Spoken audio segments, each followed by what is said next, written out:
Hello everyone, welcome here. Getting started for this course. Myself Shekhar Metla. I am the software industry expert from past 2 decades. Now I am the course instructor to preparing you this JavaScript course from scratch. Who are beginners and entering into the software industry to learn as a developer, JavaScript is very much essential for you. Let's see. Introduction. Welcome here. Use this online tutorial to speed up and slow down videos for complete program.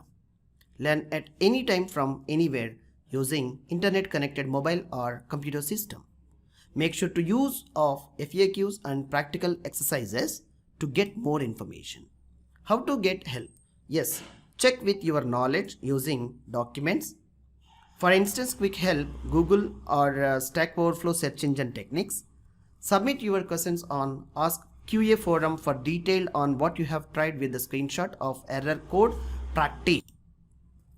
How to approach the course? Best way to approach the course is review videos with your practical hands-on sessions. Follow the video guide with notebook extra information for practice. Review certain information by reading examples the parts of video sessions. So approaching is very easy. Coding exercise and solutions. You will be assigned a simple coding exercise of our course journey to be test your skill level, how you are following, which is based on your previous lectures, how you continuing the sessions. Anyhow, you will be guided the solution for the coding exercise. Thank you.